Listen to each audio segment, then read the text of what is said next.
Hello, আসসালামু আলাইকুম। আমি ডাক্তার শহীদুজ্জামান শুভ। অনেকে প্রশ্ন করে থাকেন, আমার সন্তানের দাঁত তো একটু আঁকাবাঁকা বা উঁচু নিচু হয়ে উঠেছে, চিকিৎসাটা কোন বয়সে করলে সবচেয়ে বেশি ভালো রেজাল্ট পাবো?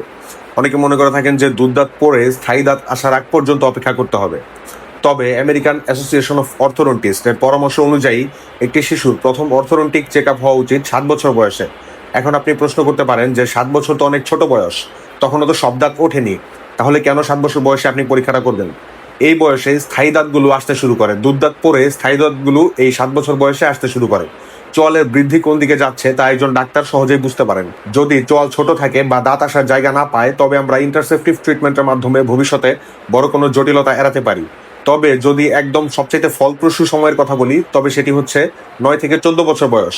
এটি অর্থোডন্টিক ট্রিটমেন্টের জন্য গোল্ডেন পিরিয়ড বলে বিবেচিত। কেন এই সময়টি সেরা? এই বয়সে বাচ্চাদের চোয়ালের হাড় বাড়ন্ত অবস্থায় থাকে এবং বেশ নমনীয় থাকে। ফলে দাঁতগুলোকে সঠিক জায়গায় নিয়ে আসা অনেক সহজ এবং দ্রুত করা যায়।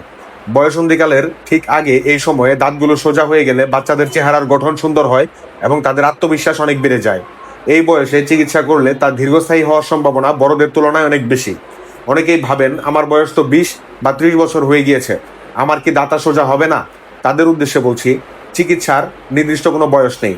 আধুনিক ডেন্টিস্ট্রিতে এখন মেটাল ব্রেসেস ছাড়াও সিরামিক ব্রেসেস রয়েছে, এছাড়াও অদৃশ্যমান ইনভিজালাইন রয়েছে। তবে মনে রাখবেন, বড়দের ক্ষেত্রে হাড় শক্ত হয়ে যাওয়ায় ট্রিটমেন্টের সময় কিছুটা বেশি লাগতে পারে, কিন্তু ফলাফল অবশ্যই পাওয়া সম্ভব। তাই আঁকাবাঁকা দাঁত শুধু সৌন্দর্যের বিষয় নয়, এটি আপনার মুখের সঠিক কামড় এবং পরিষ্কার পরিচ্ছন্নতার জন্য অত্যন্ত জরুরি। আপনার সন্তানের বয়স যদি 7 থেকে 9 বছর বয়সের মধ্যে হয় এবং আপনি দেখেন যে আঁকাবাঁকা দাঁত ওঠার একটা সম্ভাবনা রয়েছে, তবে আজও একজন বিশেষজ্ঞ দন্ত চিকিৎসকের পরামর্শ নিন। সুস্থ থাকুন, ভালো থাকুন। আপনাদের কোনো প্রশ্ন থাকলে সেটি আমাদের কমেন্ট বক্সে জানাতে পারেন, আর আমাদের চ্যানেলটিকে সাবস্ক্রাইব করে নেবেন। ধন্যবাদ। আসসালামু আলাইকুম।